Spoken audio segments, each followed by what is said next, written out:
Comment je peux persuader mes clients? C'est ce qu'on va aborder aujourd'hui en 6 principes.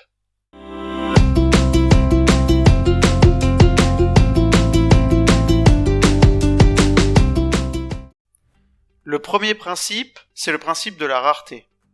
Ce principe se base sur le fait que notre cerveau réagit à la perte. En effet, notre cerveau nous alerte s'il y a un risque de perdre quelque chose. En fait, cela s'explique par les émotions, car notre cerveau nous envoie beaucoup plus d'émotions négatives lors de la perte que d'émotions positives lors du gain. La peur ou la douleur qu'on va éprouver de perdre cette opportunité d'acheter se produit parce qu'il est en quantité limitée ou à durée limitée, et elle peut provoquer l'achat. En tout cas, dire à ton client que l'offre est valable jusqu'à telle ou telle date peut influencer et déclencher son achat. 2. Le principe de réciprocité. Quand quelqu'un vous rend un service, on se sent obligé de lui rendre. Par exemple, quand tu invites quelqu'un à dîner, il va se sentir obligé de t'inviter en retour. On peut aussi imaginer que si tu es un manipulateur, tu peux simplement donner un objet dont tu n'as pas l'utilité à quelqu'un qui en a besoin, dans le but de lui demander un service plus tard. Il y a de grandes chances qu'il se rappelle ce que tu lui as donné, et du coup, il accepte même si ça l'embête. Les entreprises et les commerçants utilisent ce principe. Par exemple, au supermarché, quand on vous demande de goûter leurs produits, c'est pour que vous vous sentiez obligé de l'acheter. Et pour te donner un exemple, je vais utiliser ce principe pour te demander quelque chose. Aujourd'hui, je fais tout mon possible pour te donner un maximum de valeur à travers mes vidéos. Mon but, c'est de t'apporter les connaissances, astuces et techniques afin que tu puisses être, à ton tour, un expert de la vente. Je passe des heures à te faire ces vidéos où je te partage tout ce que je sais. Et je vais te demander 2 choses en retour. Je te demande tout simplement de mettre un like à cette vidéo et de t'abonner à ma chaîne. Cela m'aiderait beaucoup et m'encouragerait à continuer à te faire des vidéos comme celle-ci. Tu peux également télécharger mon guide « Comment réussir ma négociation en 6 principes ». Tu trouveras le lien dans la description. Alors, rends-moi ce service, abonne-toi à ma chaîne et mets un like à cette vidéo. Voilà, maintenant tu comprends mieux le principe de réciprocité. 3. La preuve sociale. Lorsque beaucoup d'individus vous témoignent que quelque chose est bien, vous avez tendance à le croire. En fait, notre cerveau est tout le temps en alerte, surtout lorsqu'on veut acheter quelque chose, et la preuve sociale, dans ce cas, c'est le témoignage de quelqu'un.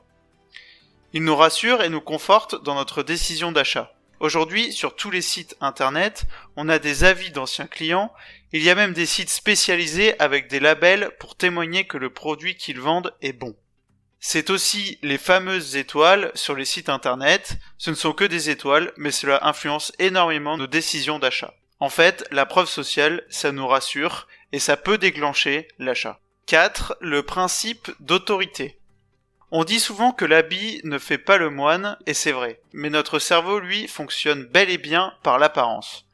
Une expérience en 1984 nous le prouve. Dans cette expérience, qui se déroule devant un parc-mètre, avec un pompier en uniforme, un cadre en costume et un mendiant, et une personne quelconque faisant semblant de chercher une pièce dans ses poches. Lorsque quelqu'un s'approche, le pompier, le cadre ou le mendiant demande à cette personne de donner une pièce pour aider le monsieur qui n'a pas de monnaie. Lorsque c'est le pompier qui demande, 82% des sujets ont accepté.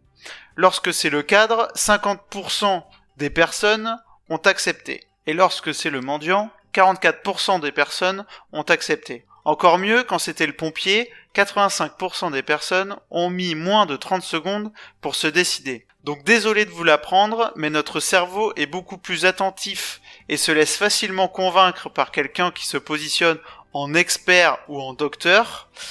Et on le remarque très souvent dans les pubs pour les brosses à dents et les dentifrices, où souvent c'est un dentiste en blouse qui parle pour donner cet aspect d'autorité. 5. Le principe de cohérence. Le concept du principe de cohérence nous dit que nous sommes cohérents avec les actions que nous prenons. Une étude canadienne démontre que des parieurs, 30 secondes avant de miser leur argent, sont hésitants et ne sont pas convaincus de leur choix. 30 secondes après, ils se montrent optimistes et sûrs de leur jugement. Après avoir misé leur argent, ils sont beaucoup plus confiants dans le fait que leur cheval va gagner. Pourtant, les conditions n'ont pas changé, même cheval, même couloir et même piste. Cet exemple résume très bien le principe de cohérence. Comment l'utiliser ?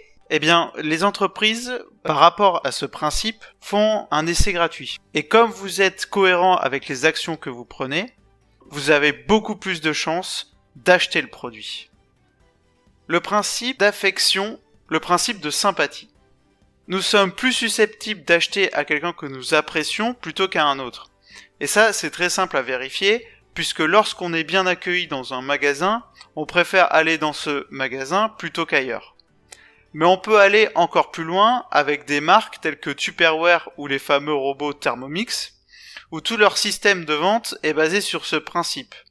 Le ou la vendeuse vend ses produits à son entourage, puis dans cet entourage, une autre personne se met à vendre à son entourage à son tour. Les ventes entre amis, c'est aussi ce qui a contribué au succès commercial de ces marques. Dans cette méthode intervient aussi un autre principe, qui est le principe d'appartenance. Très ancien, ça vient de notre instinct animal où on avait besoin d'appartenir à un groupe pour survivre. Et lorsqu'on s'identifie à ce groupe, nous éprouvons le besoin d'être en accord avec ce qui nous identifie dans ce groupe. L'exemple le plus criant aujourd'hui, ce sont les véganes. C'est un groupe qui ne mange et ne consomme que des produits d'origine végétale. C'est pour ça qu'aujourd'hui, certaines marques veulent avoir cette image végane pour appartenir à leur groupe et leur vendre des produits, tout simplement. Si tu as aimé cette vidéo, mets-moi un like, abonne-toi, et je te dis à plus tard pour une prochaine vidéo. Salut!